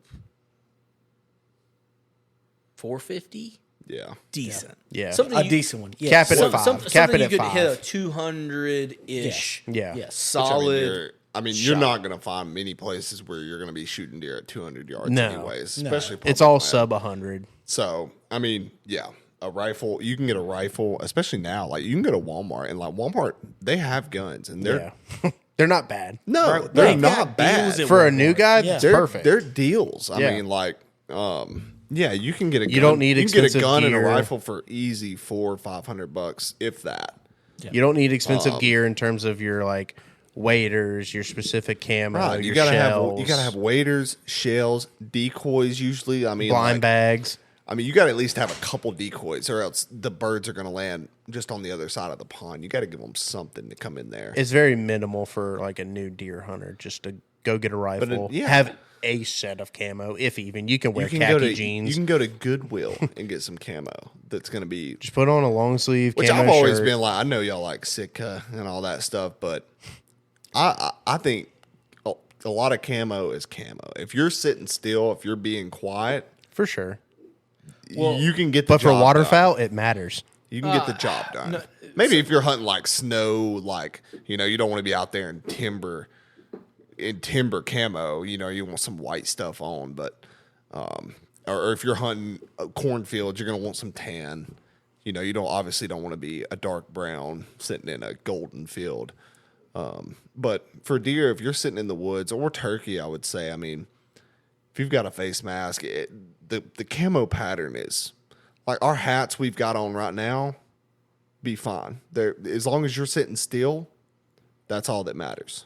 Well, sitting still and also your backdrop, your silhouette. Yeah. Well, that's what I'm talking about. Like with the snow and the cornfield, like you want to be matching that a little bit. You don't. But isn't Well, just if you've like got too much contrast, it's obviously the not contrast of Yeah. which one that, and whether that's shadows and light. Because I mean, like what I'll tell you is that like But man, all the old, so the red flannel version of what guys that I grew up around was a barber jacket. Yeah.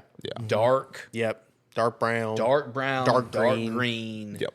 And they just wore what kept them fucking dry. or warm. And warm. Yeah, I mean, because like that wax cloth, like I don't care what Gore-Tex you have. Like, I mean, like when you're just catching a wave, That shit doesn't matter. it doesn't matter. No, you not a little bit. You better Listen, have green rain slicks. Yep. And a freaking wax cloth coat. Yep. And a pure Mavic. The old school stuff does work a little bit better. And for deer hunting, Way better. Walmart camo will kill them every day of the week. Son, I've killed That real tree, I mean- that will get it done. I know you don't like it. I know it's Mossy Oak's rival, but I wear Sitka and I'll swear up and down by it because it works. Yeah, it does. But I mean, Sitka is You don't some need quality. it. You don't some of need the it. best hunts I've ever had, some of the biggest turkeys I've ever called up. Man, I'm sitting in a green flannel, and That's khaki pants on. That's all I wear. My camo now It's is be still. That That's is all my it is. camo now is Mr. Bill's hand-me-downs. That's the stuff I'm wearing. You know that shit works. Yeah, Dude, so I was like, dude, this is you like can't he's not use that buying as- stuff. Mr. Bill's not buying stuff that don't work. Yeah, I was like, you can't He's count a that as the gear discount junkie. stuff. Like just because it's a little bit old, like that was the Xbox One. That's like, true. or, That's like, true. That's true. Premium package. But what's on the flip side, you like I have a buddy of mine who I went deer hunting with, and he was full camo, like covered head to toe. And I was out there in a camo shirt. I had khaki pants on that were like a darker khaki and boots. And like, he just thought I was the dumbest human being alive. I told him, I was like, deer are colorblind. It doesn't matter. Well, they may be colorblind, but they can still see shapes, patterns. Like, yeah, but I mean, if they're not going to see your even pants. if you're colorblind, if all you can see is black and white, you can still see the turkey fans on the walls. You can see the TV. It's just not, you're not going to see that they're brown. And, Yeah, but as long as my top is camo, it doesn't matter what my pants well, yeah, are. I mean, if you can't see your legs, yeah, like who cares? Like as long as your top is I covered. agree. Like if you're going to be hunting in a blind or a stand, then it doesn't matter what you wear. Exactly. You can wear sweatpants out there, sweatshirt. But at the end of the day, I mean, everybody has their own specific love to the hunt that they do. And at the end of the day, just carry that on. This was a question that was asked to me earlier, and I have my answer, but I am curious to everybody's answer. And this is a family show, so I'll PG it down. But it's marry, hug, kill on public land. Turkeys, deer, ducks. If you had to rank them, where are you putting them?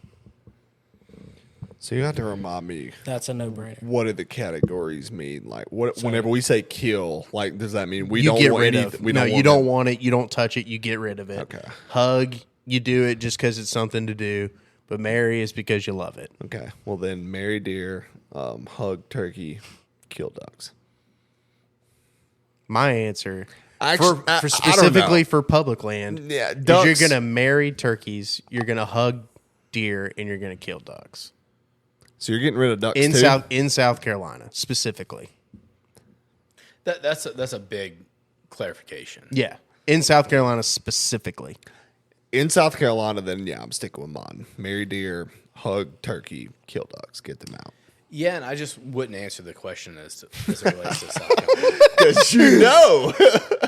Well, no, I mean just I mean, we can ask it private land nationwide. no, I mean like because public land, as I go west, we just our flyway, unfortunately. Only benefits private land.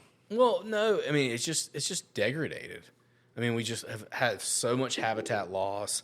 We've lost so many wetlands. Just like quail, the bush hog is a massive enemy to black ducks and forced wetland nesters that really drive wood ducks. I mean, we've brought wood ducks back Those woody boxes. with woody boxes and stuff like that, and it's worked. But we've neglected the wood duck or the black duck. Yeah. In my opinion, and I don't know the answer, but public land in South Carolina and the Carolinas in general is incredibly challenging. And I've hunted a ton, at least in North Carolina, public land. Out in the Sound, I've had. That's a little bit different. But it's public land. Yeah. I mean, it's.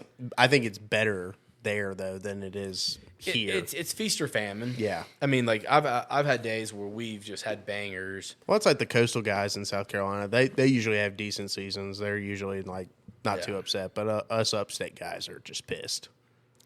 It's just not there. But so what are the categories again? Marry, hug, and kill. Although, Yeah, I'm always gonna marry ducks, and I just might change my location a little bit. so that's why I'm saying specifically in South Carolina, your answer's different. But if you open it like nationwide, the answer's different. Yeah, so if it's South Carolina specific, I'm gonna marry turkeys. Yep. I'm gonna hug deer. Yep. Kill ducks. But if you go out west, or it's marry ducks, hug turkeys, kill deer. As soon as I can get to the Mississippi, Yeah. I'm marrying ducks. Yeah, for sure. And I'm Well, if we're hugging going turkeys. nationwide, then I'm getting just out of whitetail, and I'm going to include elk and moose. We told you could. Okay. Then Well, and We're talking about big game and waterfowl. I mean, that's That's the what we said from the rip. That's the major difference. I mean, we are comparing apples to oranges. They're completely different animals, completely different. Everything about them is different. I mean, like I said, one's by air, one's by land, and one's big game, one's waterfowl. It's just So one thing that I brought up when I was painting that picture that I've never experienced, but I want to, was, hey, snow's falling on those corn stalks. It's quiet right before sunrise, and you heard that F-16. yeah. Same scenario, but the snow is falling on the Rockies. these ponderosa pines, big massive pine trees, grabbing onto the branches, but just catching light fluffy snow, and you hear that bull elk. Yeah. Oh my! Yeah, I mean Fucking that's. shriek. That would. I have do it. no That frame would of do it. reference, but So that I'm just- I know we're my nipples are hard. we're 3-1, but that's where like Yes. so that's what I haven't experienced, and I haven't either, so it's hard for me to. But I agree. But even with the white-tailed deer, man, like, dude, just seeing just a big buck just walking in, Like that mule deer we kicked up in North Dakota. snow coming down. That was pretty impressive. were y'all on that? Yeah, we Yes, were pheasant all of hunting. us. Yeah. We were walking in the cattails and jumped it. That was a dude. And it was a monster. Yeah. That was a dude. Yeah. But not even jumping one, just seeing him cruising in, like just checking things out. Just a big old whitetail, like maybe like a 10-point. Well, that was like my first like buck I shot in Arkansas. and Snow's coming down, not the little snowflakes like those big old clumps of snow where it's like 4 or 5. and Hearing it's him falling. grunt and then chasing you just does see him, does get pretty you can exciting. see his breath coming out of his nose where he's breathing, trying to check things out, see what's going on. He's down, nibbling Mm-hmm. a little bit, having him some breakfast. Then he's looking up, checking things out. Neck swollen. He's in the rut. He's looking for does. just grunting. I mean, not even grunting. Like I've never like I've heard it That happened to maybe me. once. Like deer are especially in this area are silent. My Like, buck I shot in Arkansas. outside of does like blowing at you, like the bucks usually don't make he a was whole lot he of was noise. grunting. He was chasing 2 does, and it was a cool experience. What I will say is But that they're just the whitetail deer are just so beautiful whenever they're walking, and you can just see that white on their neck coming up from there, and then they've got their antlers up, their necks are swollen, Mallards are and they prettier. are just standing there like a unit. the nice thing about and this is just like a sensory thing, right? The amazing thing about the sound, whether it's the wings creating that F-16 sound, or the Turkey.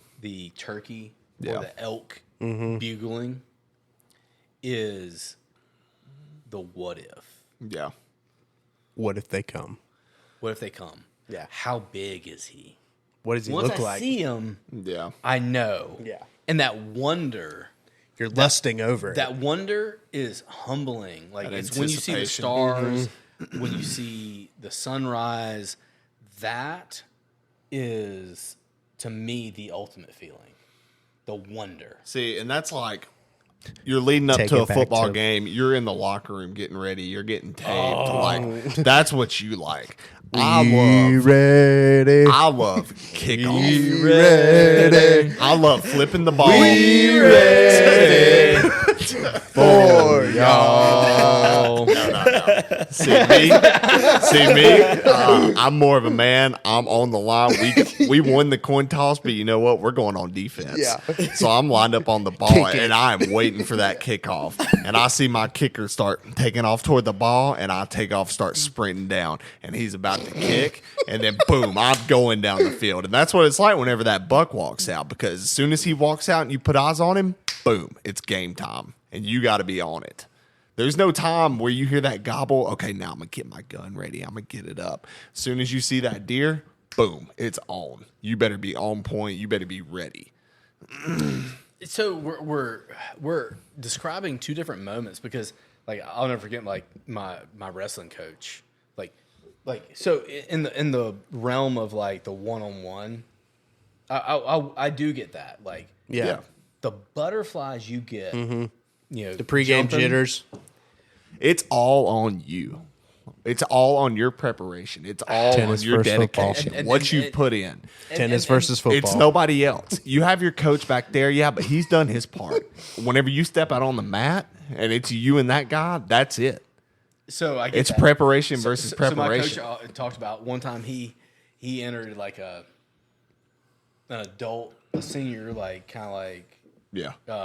wrestling tournament, and he pretty much said he woke up, he was ready, he had trained, he had done all the things, took a shower, got those butterflies going, and went back to fucking sleep. 'Cause that's all he wanted. He wanted Just the jitters, he the butterflies wanted again. the butterflies, and once he got it, he was like, I'm good. This. I'll be right back. No. And he was a massive competitor. He wrestled at App State. He was state champion. Like he was a dude. I mean, he was. Yeah. So my argument against your kickoff versus kick return, argument is duck hunting is the kick return where everyone's working together to make sure you're getting in the end zone versus if you're on kickoff and you can make the solo tackle, that's cool and all, but if you whiff, you fucking suck. Exactly. There's a lot riding on that moment. I love the kickoff return aspect. It's a group effort where I agree. But I everybody was has also their one arguing- job to make sure the team gets to the end zone. Like that's where I think duck Yeah, but hunting I is better. was really arguing the pregame versus the actual moment. I brought it to the moment. You know what I mean? And I get what you're saying, and I'm not going to talk long because I know we're about to end or do whatever. But I know the feeling that you're talking about, and it's the same thing through a duck hunter's mind. I mean, at the end of the day, it's you, that shotgun, and the bird you're pointing at. I mean, it's the exact same feeling, but as a deer hunter, you feel a different Yes. way, and as duck hunters, we do And- the same. With duck hunting, especially down here, like we know that if we don't kill a duck by 8 o'clock, we might as well go home. There's you can wait till 9. You There's a can't. second group. There's a second group. you can't. Overall, if you're duck hunting till 8, maybe 8:30, we'll say it and you haven't seen nothing, chances are you're done. But it goes back to with the deer optimism hunting. Trip was talking about. Hunting You're for going to 3 wait hours, it which out. you do have a point where, you have about 30 to 45 minutes as the sun is setted right before dark. That's a big time when they're going to be moving. So Yeah, but it goes back to that optimism he was talking about where, if you haven't seen anything by 8:30, part of you's like, I better sit till 9:30 because another one's going to come. yeah, well, you have that in deer hunting too, especially if you're a morning hunter. There's always that conflict whenever you're about to leave the stand. Do I wait just another 30 minutes? Maybe he's just getting out of bed late. Maybe he's going to walk in. Yeah. So I'm gonna kind of close this out with a quote that I've kind of looked through this book that I think kind of wraps it up. But the thing that I would encourage people to think about is that no matter what, getting outdoors, pursuing something worthwhile and participating in nature is incredibly rewarding. And you can't really do it wrong, because even if you just go out there and you fail, you had a time to think to yourself, to meditate, to see something unique, whether it's a sunrise or a sunset. But I'm going to read this quote and kind of just leave us with this, and appreciate everybody listening. If there is a sacred moment in the ethical pursuit of game, it is the moment you release the arrow or touch of a fatal shot. If there is a time for reverence in the ethical hunt, it is when you claim or accept what you have killed. So we laugh, we joke, and the reality is that we're all trying to connect back to something that we're rooted in, which is there are things beyond us nature, the spiritual world, you know, our fellow man that are bigger than us. And really the cool thing about the outdoors, whether it's duck hunting, deer hunting, turkey hunting, Dove hunting, whatever, it's finding connection and community. And whether that connection is to the ground and wildlife, or, you know, connection to your fellow man in pursuit of something that's really difficult, is special. And it's something to be honored and revered. So anyway, I appreciate anybody listening. We went down rabbit holes. We had a lot of fun. Would not say that this was the most organized podcast ever. But, hey, we had a debate, and we had a lot of fun. And thanks for listening. Bye, Dirt.